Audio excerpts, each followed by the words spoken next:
Hello everyone and welcome to another video. In today's video I'm going to show you around the Northumbrian town of Bambugh, the castle and the 1940s event that took place inside the castle grounds. So Bambugh is a small town in northeast Northumberland. It has a main street running through it with a couple of hotels, tea rooms, cafe and a few pubs along the route.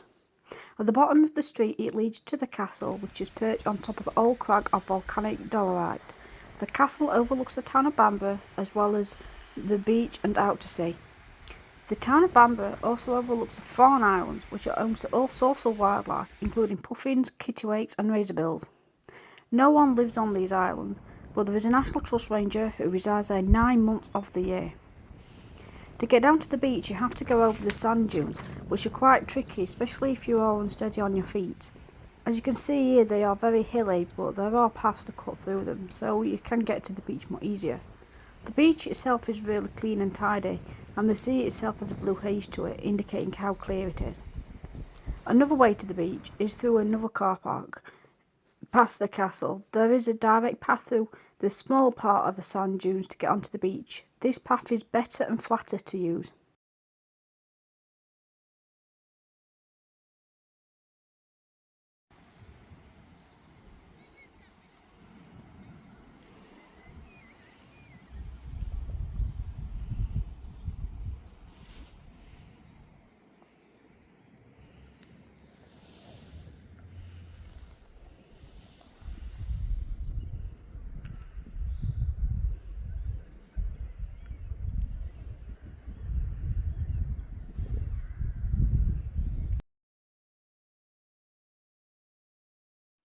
The Church of St Aidan's in Bambugh overlooks the sea. The lighthouse keeper and rescuer Grace Darling is buried in its grounds. She is famous for rescuing survivors from a shipwreck called Foreshore in 1838. She was awarded a silver medal for bravery from the National Institution for Preservation of Life from Shipwreck. There is a crypt you can visit, but it was nearing the end of the day and the church warden was closing up for the day. The next day was the 1940s event at Bambugh Castle. The first thing you see when you enter the castle are these cannons pointing out to sea to ward off any potential invaders. These cannons are perfectly well preserved and there are some different styles of cannons in the mix too.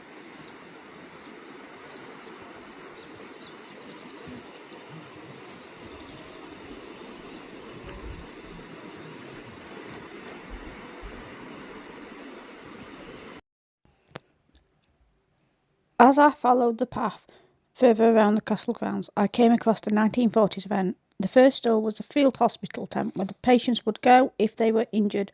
The tent was 1 mile behind the line where the troops were. The field hospital was basic and their role was to patch up patients and either send them back to the front line if they were fit enough or send them on to hospital. If the patient passed, they would have been taken towards the back of the tent and a vehicle will come and collect them at the end of the day. Superglue was invented at the beginning of the war to close up any small deep wounds. Penicillin came towards the end of the war, preventing unnecessary disease. Here are just some of the vehicles and ammunition that was used on the front line. Each one has a different purpose.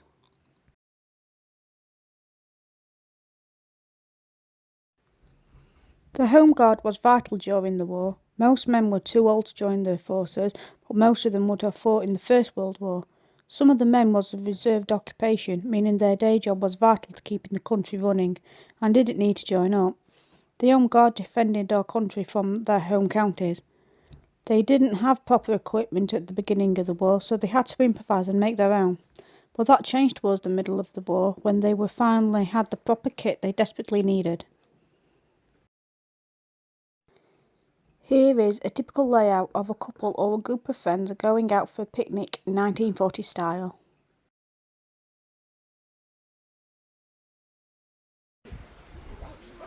This recovery truck was used on the front line and in deserts and jungles and mud to rescue vehicles that become stuck or broken down.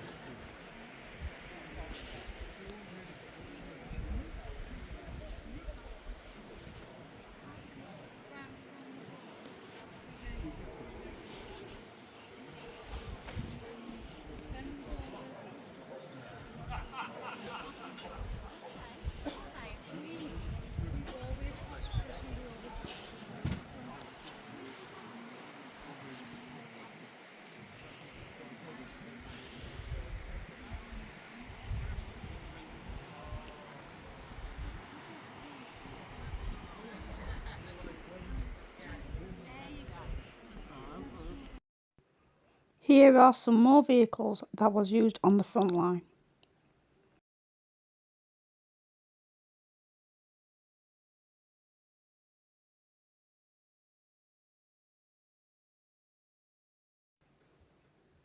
This van was used by the ATS, which was the Women's Land Army. Our late Queen Elizabeth was part of the ATS when she was young during World War II. The ATS was not a front combat force. They did not get involved with any fighting. Instead, they operated anti-aircraft batteries, operated switchboards, cipher machines, driving, cooking and typing. This is the field kitchen that served up delicious and nutritious meals to everyone on the front line and at base camp. And yes, they really was cooking real food, which smelt really nice.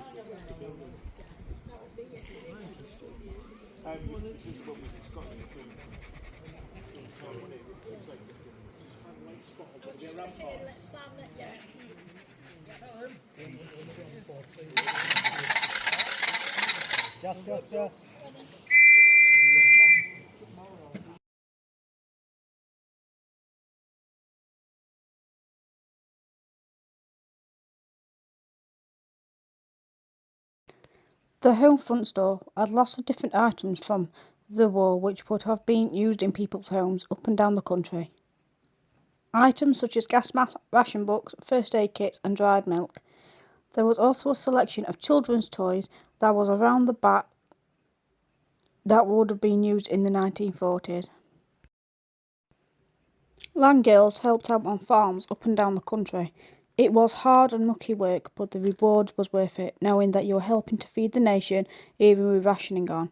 Land girls drove the tractors, fed the animals, mucked out the animals, milked the cows and goats, ploughed the fields and helped with anything else around the farm. They were paid a wage by the government. At the end of the war, they got a letter of thanks from the government and was expected to go back to their jobs if that place was still standing. It took many years for the government to recognise how vital land girls were during the war and was eventually given a medal of thanks. Here is another display of weapons and a military motorbike.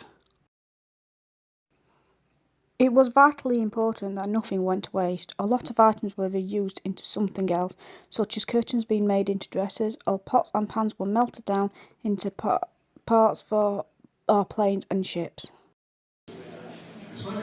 After the 1940s event, I went round Bambugh Castle itself, which had lots of interesting items on display. Bambugh Castle was built on the site of an old fort. The fort was a Celtic Teutonic fort and roughly dates from 420 to 547. The site was fought over between the Britons and the Anglo-Saxons 3 times.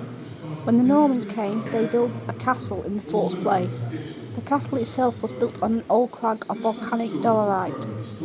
Just like the fort before, the castle had been fought over and taken over many times over the 1,400 years it has been standing. The castle was retaken briefly by the Britons in 590 before being retaken by Ethelfrith in 600. Ethelfrith then gave his wife the castle. There have been many failed and triumphant attempts to take the castle over, such as becoming crown property when Henry II took over in the castle and added a keep in 1164. The castle was finally built by the Victorian industrialist William Armstrong, who completed the much-needed restoration on the castle. The castle is still owned by the Armstrong family to this day. The castle became a Grade 1 listed building after the Second World War. In the 1960s, archaeological excavations took place at the castle which found a lot of interesting finds such as the Bambugh sword and a gold plaque known as the Bambugh Beast. Bambugh Castle has also been used in many TV and film projects such as The Last Kingdom, Macbeth and Indiana Jones, The Dial of Destiny. Bambugh Castle opened to the public in the 1950s.